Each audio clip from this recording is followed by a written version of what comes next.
안녕하십니까? 사도행전 2024의 김유복 목사입니다.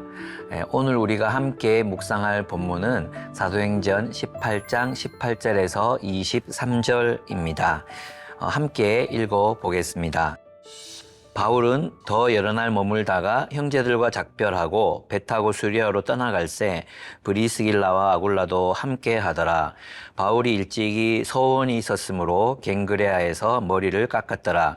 에베소에 와서 그들을 거기 머물게 하고 자기는 회당에 들어가서 유대인들과 변론하니 여러 사람이 더 오래 있기를 청하되 허락하지 아니하고 작별하여 이르되 만일 하나님의 뜻이면 너희에게로 돌아오리라 하고 배를 타고 에베소를 떠나 가이사랴에 상륙하여 올라가 교회의 안부를 물은 후에 안디옥으로 내려가서 얼마 있다가 떠나 갈라디아와 부르기아 땅을 차례로 다니며 모든 제자를 굳건하게 하니라.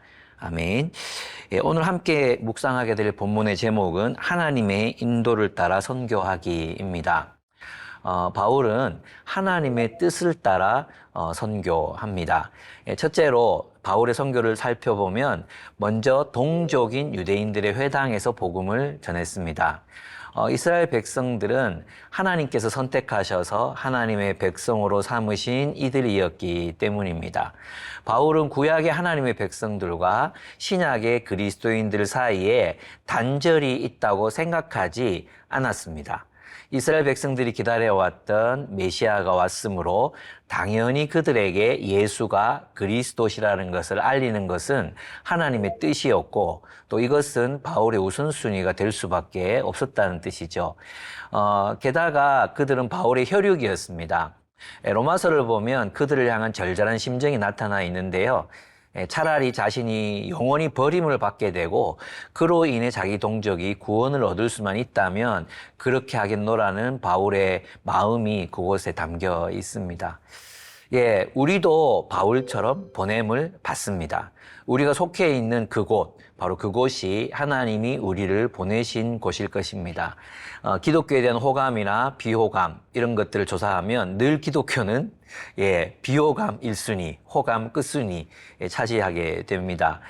그런데 놀랍게도 어떤 사람이 예수를 믿는가라는 연구에서는 호감도와 비호감도가 크게 중요하지 않다고 합니다. 그 사람 곁에 누가 있었느냐가 더 중요하대요. 그래서 교회를 찾고 예수를 믿게 된 사람들 곁에는 그들에게 복음을 전해준 가까운 사람들이 있었습니다.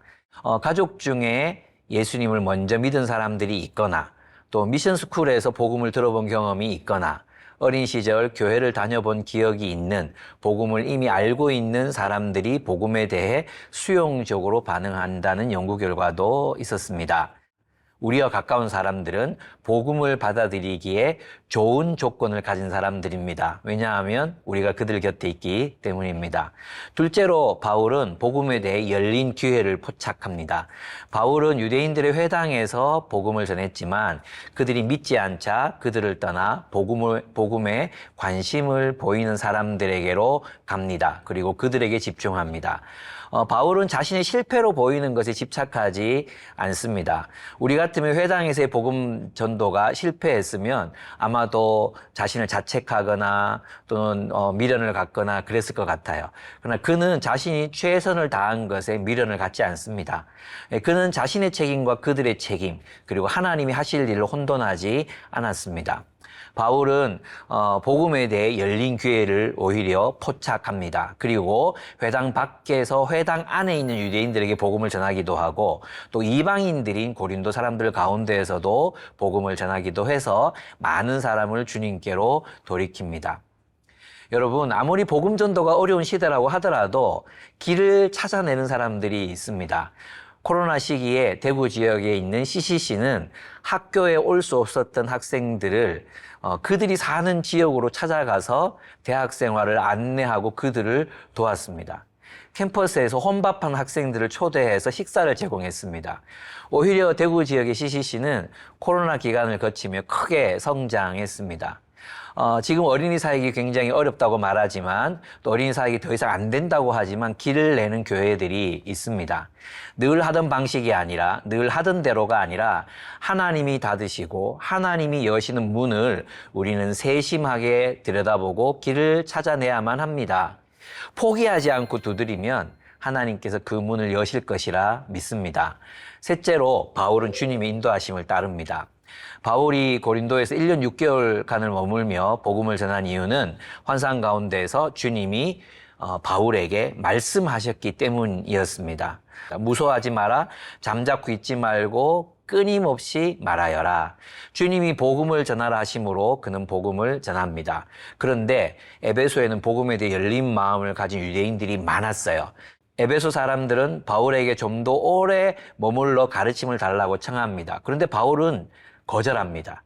하나님의 뜻이면 내가 다시 돌아오겠습니다. 사역의 가능성이 보이고 더 많은 열매를 맺는 것이 확실해 보이는 순간에도 하나님의 뜻이 아니라고 했을 때 그는 사역을 멈추고 하나님의 뜻에 순종합니다. 그리고 하나님이 보내시는 곳을 향해 나아갑니다. 우리가 무엇에 집중해야 할지 알 수 없을 때, 중요해 보이는 수많은 일들이 우리 앞에 놓여 있어서 어디로 가야 할지 모를 때도 있습니다.